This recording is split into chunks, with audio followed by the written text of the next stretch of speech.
Emily Buck, and to start with, I'm going to talk a little bit about the project that was just mentioned, about the Photovoice Project, and it was a project that was worked on by an organization here, or not quite here in town, in Moncton, called Support to Single Parents, that Barb touched on briefly, and it was called Setting the Stage for Girls and Young Women to Succeed, and as you can imagine, it was about young girls and young women becoming empowered through leadership, in fact. Something that I believe heavily in is young women's leadership. And the project took 4 high school students from the greater Moncton area, Riverview and Moncton. All 4 high schools, I believe, were pretty well represented, and asked us to talk about leadership, what it meant to us, what leadership looked like to us, what our leadership was. And myself, along with the 3 other young women that were involved, didn't really understand what real leadership looked like.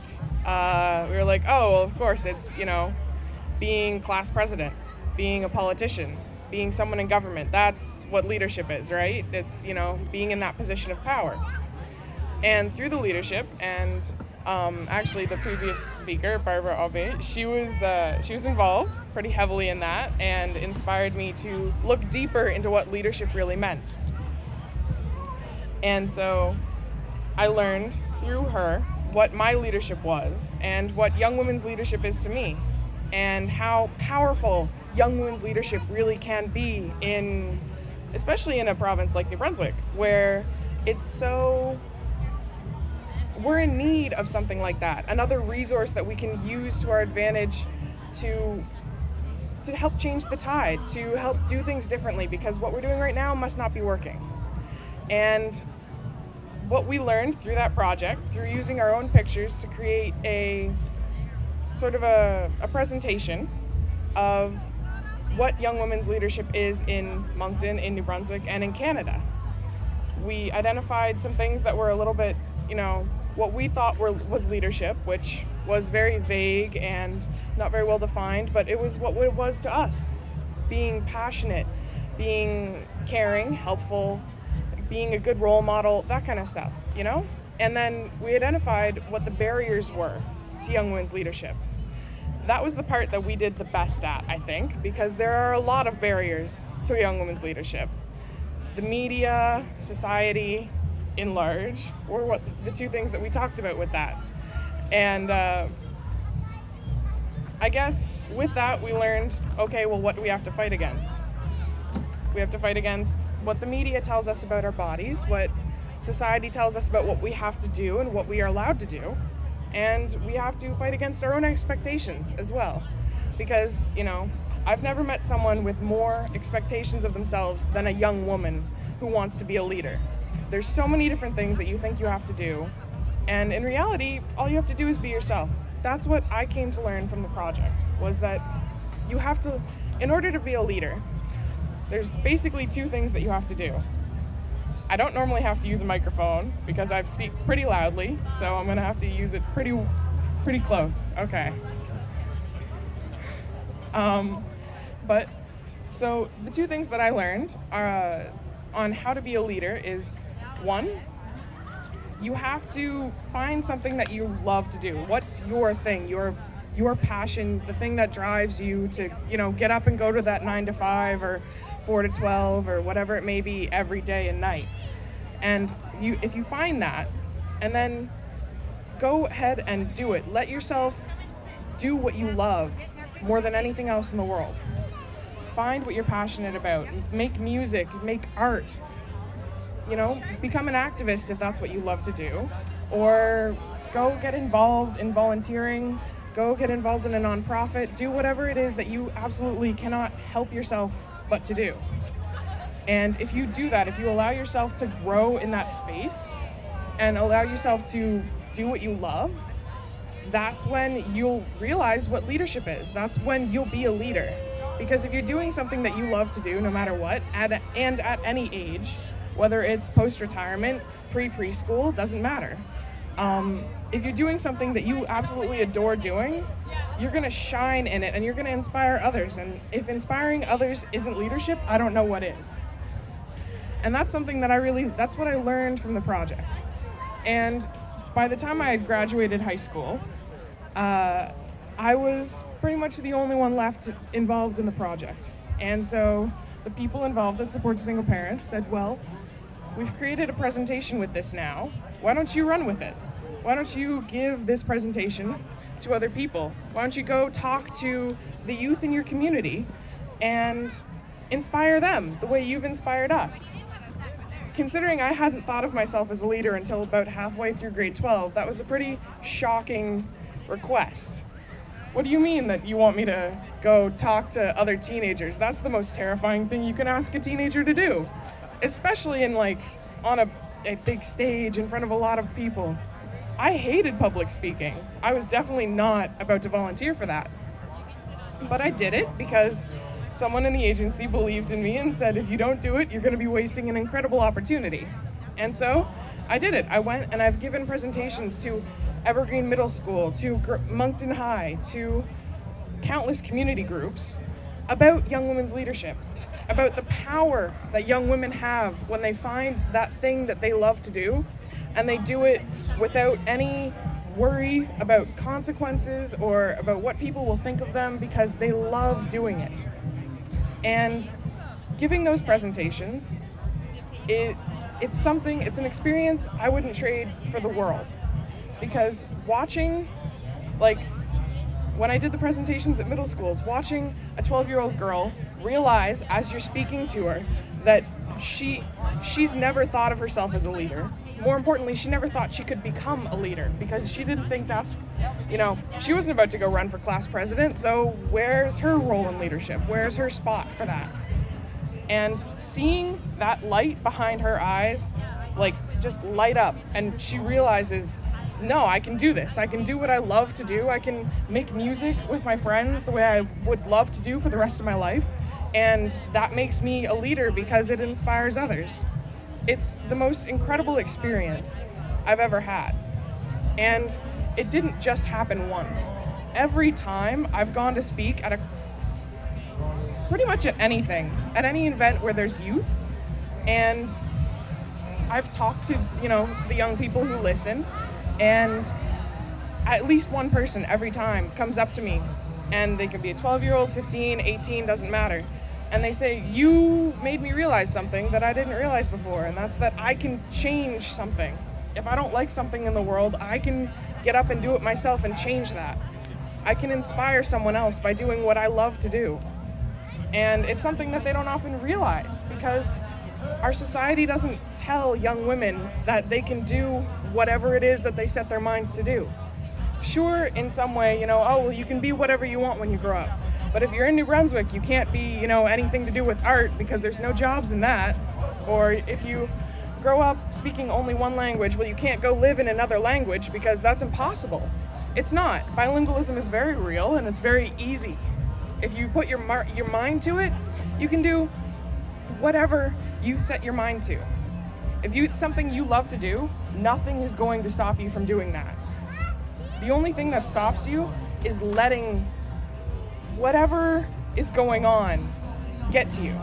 Whether that's the media telling you, oh, well, you don't look the right way, so you can't do that, or whether it's, your parents telling you, oh, well, we'd rather you became a doctor than, an English major, or it's, your friends telling you, well, it's not really cool to, go to church. Why would you want to be a minister? You can do whatever you want, pretty much. As a young person, as a young woman, you can achieve whatever you want. And when I've given these presentations about what young women's leadership is, and they were presentations created by young women,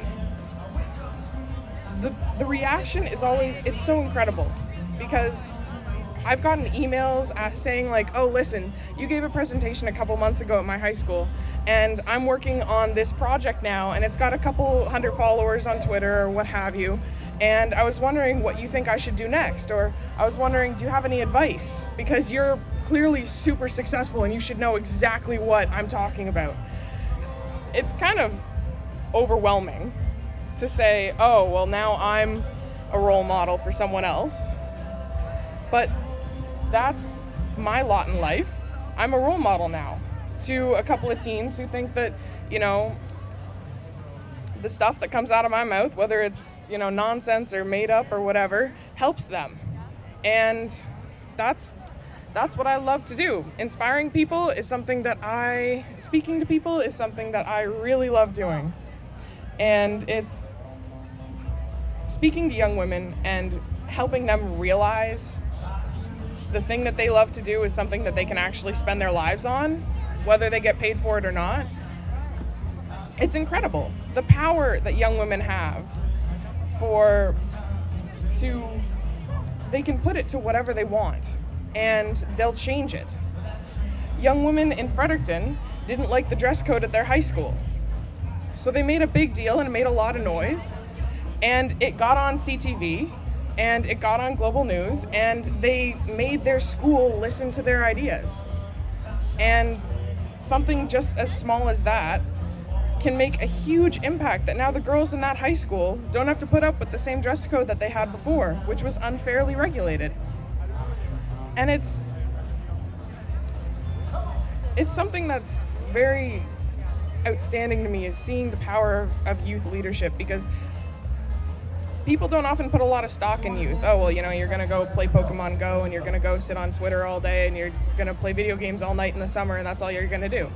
So, we have to put you to work. We have to get you in university, become a productive member of society. When in reality, that's not the only option. You don't just have to go to university or have to go work out west or have to, because you're a young person from New Brunswick. That's not your only choice. You can make art, you can film, you can make music, you can go get a welding certification from NBCC if you want to, and go do whatever you want. And it's something that a lot of youth aren't told in any part of the world, but something I've noticed specifically in New Brunswick is just how much of a deficit, I guess, there is in believing in young people. And as a young person, I notice it a lot more. But I think anyone can say that we've seen at least once someone maybe put down or told that they can't quite do what they want to do because, well, that's a little unrealistic. You're 21 and you're going to, run for politics, or you're 25 and you want to run for mayor or whatever it is. And, they say, well, it's great that you're getting involved, but you're never going to do anything with that because you're too young. You need the experience. And that's not true. That's simply not true. Sure, some things can be a little unrealistic. Graduating from high school and immediately thinking you're going to be an astronaut for NASA isn't something, that's not a 1-2 program. But if you believe in it and you want to go do it, then you'll go do it. You'll be great at it, because no matter what, if you follow what you love to do, you'll achieve that. And more than that, you'll be inspiring others, because what isn't more amazing than seeing someone doing what they absolutely adore doing? When someone does what they love to do, you can see it clearly. They shine. And that has, for me, it's inspired me to keep going, to look at doing journalism or speaking in public after I graduate from the Université de Moncton, because it's, I've been believed in by the role models in my life. And so I've realized slowly that I can get that next step. I can do what I want to do for the rest of my life if I put my mind to it and I work really hard. And to say the least, I think that other young people, other young women, should have the same chance to do that. They should have the same opportunity to be believed in strongly and to be encouraged to do whatever it is that they want to do. If the young woman in your life, a little 16-year-old or whatever, tells you that she wants to become Instagram famous, or she wants to use social media to promote a brand that she loves, or she wants to create jewelry because she really likes working with that kind of thing, then believe in her. Tell her that she can do it. Help her get that, mechanics degree because she loves working on cars. Help her get that English degree because she thinks she can write a really good book. because it's realistic. If you can do it, it's realistic.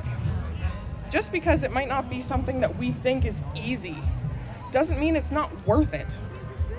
If we all just did something that was easy to do, if we stopped doing the hard stuff, we wouldn't have space travel, we wouldn't have higher learning, we wouldn't have the majority of what, promotes our society. I doubt social media was created because it was easy, I don't think Bill Gates said, oh, well, computers are really easy to create, the internet's totally cool to use normally, and it's going to be a really easy process. No, it was hard. It was a lot of hard work, and we need to encourage our young people, specifically our young women, to do the hard work because it pays off. And if it's something they love, it'll pay off even more because they'll become an inspiration to others. It's hard at first to say, oh yeah, no, I could definitely see this 16-year-old girl going off and becoming whatever it is that she wants to be. I can totally see her on the next, The Voice, because she's got the talent and she can do it. It's hard to imagine that. But at the same time, it's still very realistic because there have been people from our area on something like The Voice. There have been people from New Brunswick, from the East Coast, who've gone and done incredible things. Where they're from, how young they are, that has nothing to do with whether or not they can do it. The only thing that affects your ability is your ability. There's nothing to do with your ability to do something has nothing to do with how young you are. Your ability to do something has nothing to do with whether or not society has seen that before and then, oh yeah, well, of course you'll be able to do that. It's, do you love it? Will you love it? Can you love it enough that you'll do it for the rest of your life? And the only person who can say that is you. There's no one there who's going to tell you, oh, well, no, I can't be a leader because, I've never seen myself in that space before. I've never, no one can tell you that. And I guess the thing that I've learned the most about leadership is, and that I'd like to leave you all with, is that if you love something, don't let anyone ever tell you that you can't do it. Because that's for you to decide. Whether or not you can do something has nothing to do with anyone else. It's you and you alone who can decide whether or not you can go and do that thing that you love and become a leader and become an inspiration because of it. And I hope that I leave you with that. I can say very confidently that you did leave us with a very strong and inspirational message. So I'm frankly very impressed with that little story and with the message you gave us, because that's at the heart of what the Talking Tree is. The Talking Tree is a space and a place and a time, well, it's what, almost noon, to empower and inspire each other, to listen to community leaders deliver a powerful message. And if that was anything, that was an inspiring, empowering message. Something I'd like to maybe draw attention to in your speech, which was phenomenal, is it's almost a call to action to every one of us to help realize that, well, every single one of you sitting in the audience right now, in one way or another, you are leaders. And to step up to the plate and maybe cultivate the leadership in each one of us could be a resourceful and empowering idea. So if any of you feel inspired to start pursuing that leadership role, there's plenty of resources. I'm sure Emily would be happy to answer some questions and share some personal advice.